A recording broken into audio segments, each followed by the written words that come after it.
સુરતમાં આજ સુધીનો જ ઓક્સિજન બાકી છે।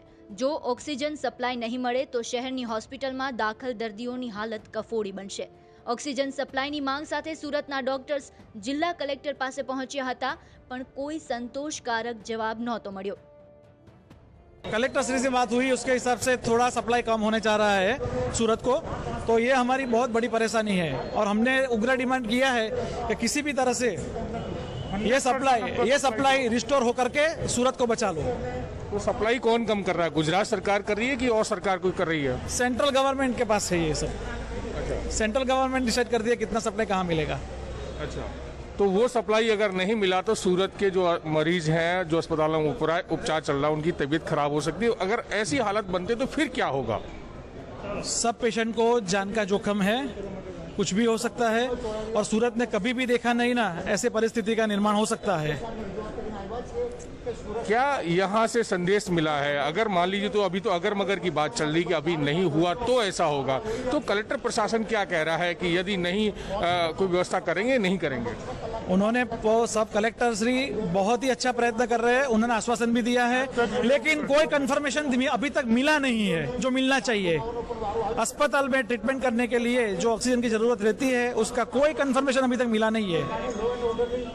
अशोक भाई, ये जो बात है सिर्फ प्राइवेट अस्पतालों में जो मरीजों का इलाज चल रहा है उन्हीं की है कि सरकारी अस्पतालों में भी ये हालत होगी?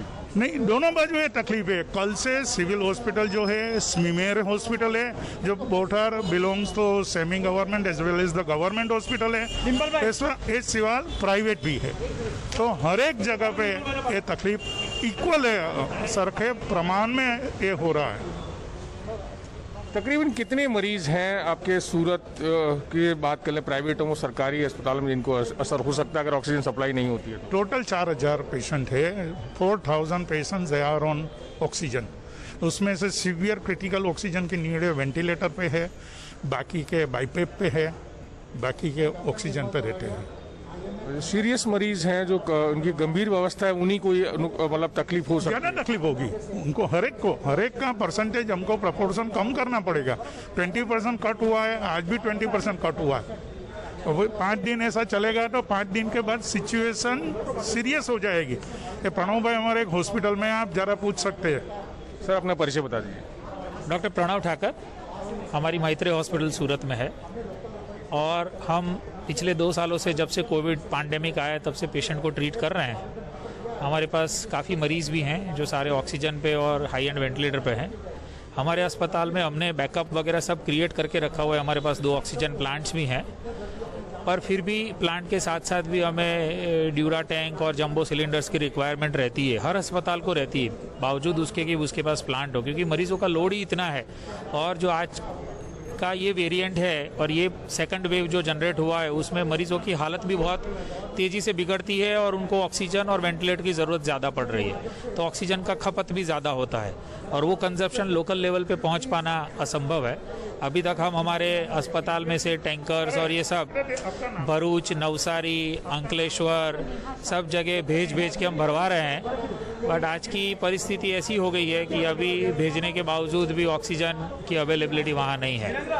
तो आगे जाके परिस्थिति गंभीर नहीं हो और पेशेंट्स को मना नहीं करना पड़े ऑक्सीजन के लिए, जो हमारे लिए प्राणवायु है, और प्राणवायु ही अगर हम नहीं दे पाएँ पेशेंट को तो मरीजों की हालत बहुत सीरियस हो सकती है। इसीलिए हम लोगों ने सबने साथ मिलकर आज कलेक्टर श्री को अप्रोच किया है। उन्होंने बहुत अच्छे से हमारी बात सुनी भी है, आश्वस्त भी किया है हम लोगों को, पर वो भी कुछ ठोस तरीके से हमें कंफर्मेशन नहीं दे पाए कि इतना ऑक्सीजन मिलेगा या इतने ऑक्सीजन की कमी आएगी। सर, अगर इस तरह से माहौल बनता है तो कानून व्यवस्था की क्या हालत होंगे सूरत शहर में? क्योंकि जिनके मरीज एडमिट है अस्पताल में तो उनके परिजन स्वाभाविक तौर पे गुस्से होगा उनको। सर, उनका गुस्सा जायज़ है, पर एज ए हॉस्पिटल एडमिनिस्ट्रेटर हम इतना ही बोल सकते हैं कि जो परिस्थिति हमारे काबू में नहीं है उसके लिए हम ज़्यादातर कुछ कर नहीं पाएंगे। इसीलिए हम लोग आज सरकार में रिप्रेजेंटेशन के लिए ही आए थे कि ये लॉ एंड ऑर्डर बराबर से बना रहे, क्योंकि आज तक सूरत ने कभी ये विटनेस नहीं किया है, ना ही हमने विटनेस किया है।